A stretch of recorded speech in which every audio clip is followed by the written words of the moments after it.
किस तरीके से एक भक्त काशीनाथ कांदेराव गाड़दे ने 1912 या 1913 के आसपास श्री शिरडी साईं बाबा के दर्शन किए।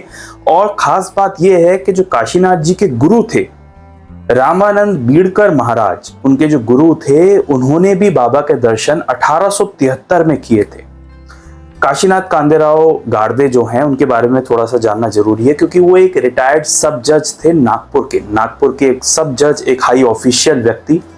और बाबा के बारे में इन्हें कुछ भी नहीं पता था, लेकिन इनके गुरु अलग थे और इनके जो पूरा परिवार था उनके गुरु अलग थे। इनके परिवार के गुरु थे रामचंद्र टिकोटकर महाराज जो थे वो इनके पूरे परिवार के गुरु थे। लेकिन काशीनाथ जी ने अपने एक अलग गुरु माने थे जिनका नाम था रामानंद बीड़कर महाराज। तो दोनों ही गुरुदेव का नाम जो है वो राम से शुरू होता था। तो अब काशीनाथ जी जब अपने गुरु से मिलने गए, लगभग 1898 के आसपास की ये कहानी है। 1898, आज से 100 से भी ऊपर साल हो गए, 120-125 साल के आसपास की कहानी। और उस वक्त 1898 में जो इनके गुरु थे रामानंद बीड़कर महाराज, तो रामानंद बीड़कर महाराज जी ने काशीनाथ जी को एक उपदेश दिया। उपदेश देने के बाद काशीनाथ जी को एक काम दिया जो उनको अपने जीवन में पूरा करना है, क्योंकि ये रिटायर्ड हो चुके थे। और उसके बाद इन्हें काम सौंपा गया। जो उनके गुरु थे बीड़कर महाराज, उन्होंने एक लिस्ट दी इन्हें, और उस लिस्ट में उन अलग अलग संत महात्मा सिद्ध पुरुषों के नाम थे जिनको बीड़कर महाराज जी ने अपने जर्नी में अलग अलग जगह जाकर उनके दर्शन किए थे, उनको देखा था। तो अब जो रामानंद बीड़कर महाराज है उन्होंने वो जो लिस्ट है वो गाड़दे जी को दी, और उसके बाद उनसे कहा कि ये सब संत और इन सिद्ध पुरुषों के दर्शन तुम्हें अवश्य करने चाहिए जो इस धरती पर मौजूद हैं, जिससे तुम्हें बहुत लाभ होगा। काशीनाथ जी ने अपने गुरु की इस आज्ञा को एक बहुत सीरियसली लिया, बहुत अच्छे दिल से उसको अपनाया और वो निकल गए इस यात्रा पे। उस लिस्ट में एक नाम था शिरडी के साईं बाबा का। ये जो नाम था उनके जीवन में ऐसा छाया कि जिसके बाद उन्हें पूरा यकीन हो गया कि बाबा के दर्शन करना मतलब कितने ही हजारों संत के बराबर हो गया। हुआ ये कि 1912-13 के आसपास बाकी संतों के दर्शन करते हुए जब बाबा का नाम आया तो वो बाबा के दर्शन करने पहुंचे शिरडी दर्शन करने पहुंचे। और दर्शन करने जैसे ही वो द्वारका माई में एंटर होते हैं तो सामने बैठे साईं बाबा उनको पुकारते हैं कि आओ रामदास, तुम्हारा स्वागत है। ये नाम सुनते ही वो अंदर से हिल गए।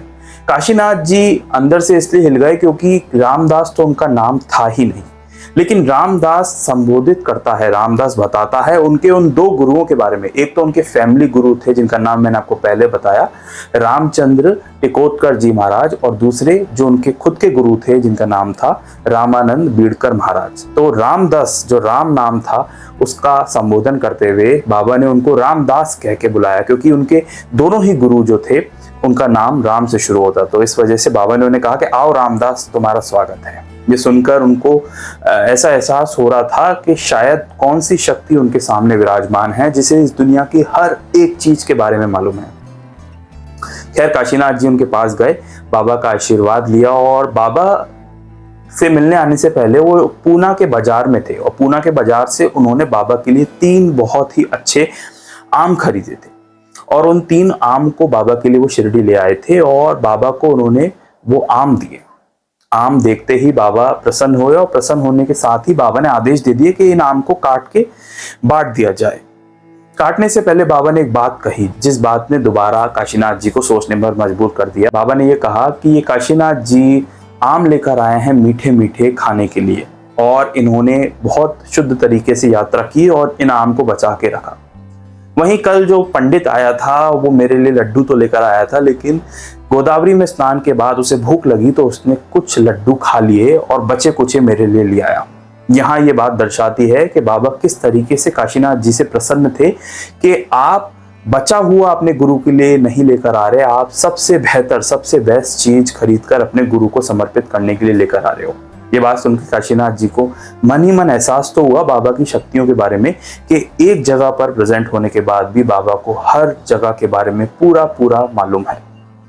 उसके बाद ये घटना हुई कि बाबा ने वो आम का एक टुकड़ा अपने पास रखा और वो बचा हुआ आम पूरे भक्तों में बंटवा दिया।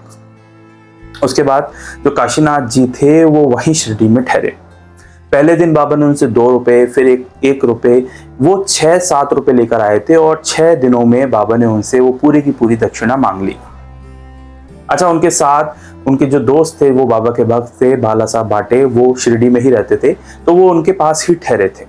अब उनके पास पैसे तो बिल्कुल नहीं बचे थे, तो उन्होंने अपने दोस्त बाला साहब भाटे से जो है कुछ पैसे उधार लिए और उसके बाद उन्होंने 8वें दिन बाबा से जाकर परमिशन मांगी। अब तक बाबा उन्हें परमिशन नहीं देते थे और बाबा हर दिन ये कहते थे कि कल तक चले जाना, कल तक चले जाना, कल तक का इंतजार कर लो।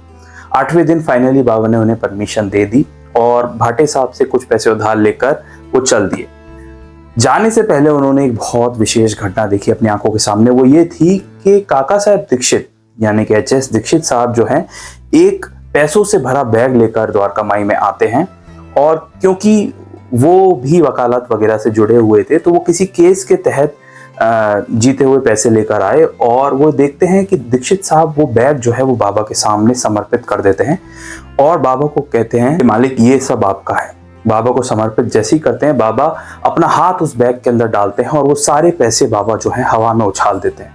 आसपास जो भी फकीर संत बाबा से मिलने आते थे, फकीर हुए, अलग अलग पुजारी हुए, जो भी भक्त बाबा से मिलने आते थे, वो सब फकीर लाइन से बैठे थे, वो सब उस पैसे को उठाने लग गए और उसे अपने पास रख लिया। ये देख के जो काशीनाथ जी थे वो बहुत हैरान हुए कि दीक्षित साहब ने अपनी पूरे के पूरे पैसे जो हैं, पहली बात तो बाबा को समर्पित कर दिए, दूसरी बात बाबा ने उसका एक पाई भी नहीं रखा, वो बाबा ने हवा में उछाल दिए ताकि जो भी आसपास फकीर हैं, गरीब लोग हैं, वो उसे उठा के ले जाएं। बाबा को उन पैसों से कुछ भी मतलब नहीं था। और तीसरी बात जो विशेष काशीनाथ जी बताते हैं कि दीक्षित साहब के चेहरे पर इतना सा भी शिकंद नहीं था कि वो इतनी मेहनत से पैसे कमा के लाए हैं और बाबा यूं ही जो फकीर लोग हैं, जो गरीब हैं, उनमें बांट रहे हैं। ये दिखाता है गुरु भक्ति, गुरु के प्रति प्रेम, अपने इष्ट के प्रति प्रेम दीक्षित साहब का, कि दीक्षित साहब को पैसे पर इतने से भी वो चिंतित नहीं थे कि कहीं पैसा खत्म हो जाएगा। दूसरी तरफ वो सोचते हैं कि मैं तो ये सोच रहा था कि मेरे पास पैसे नहीं बचे और भाटे साहब से मैंने उधार लिए। यहाँ तो दीक्षित साहब पूरी की पूरी कमाई लाकर बाबा के चरणों में रख देते हैं और बाबा उसे उछाल के खत्म कर देते हैं। तो यहाँ ने ये एक चीज दर्शाती है कि दीक्षित साहब को धन से ज्यादा जो वैल्यू थी, धन से ज्यादा जो विश्वास था, वो बाबा के चरणों में था कि जीवन यापन के लिए बाबा तो थोड़ा बहुत दे ही देंगे, इन पैसों का वो क्या करेंगे। तो इस वजह से बाबा को उन्होंने वो पैसे समर्पित कर दिए और बाबा ने वो पैसे हवा में उछाल के सब फकीरों में बांट दिए। ये यात्रा जो है काशीनाथ जी की खत्म तो यहाँ होती है, लेकिन यहाँ पर वो इस बात को समझ पाते हैं कि कितने भाग्यशाली रहे वो कि उनके गुरुदेव ने एक लिस्ट सौंपी उनको जिसमें बाबा का भी नाम था। और जब वो शिरडी आकर बाबा के दर्शन किए 1912-1913 में, तब जो उनका पूरा संसार है, पूरा जीवन है, वो पूरा बाबा के प्रति प्रेम से भर गया और साथ ही में उन्हें बहुत कुछ समझने जानने को मिला। उम्मीद है आपको ये अनुभव जान के अच्छा लगा होगा, जो 1912, 1898, 1873 से कनेक्ट करता है। अगर आप बाबा से जुड़ी हुई इसी तरह असली कहानियां, रियल हिस्ट्री जानना चाहते हैं तो आप इस चैनल को सब्सक्राइब भी कर सकते हैं। मिलेंगे एक नेक्स्ट वीडियो में एक नई कहानी के साथ, एक रियल हिस्ट्री के साथ। तब तक के लिए ओम साई राम।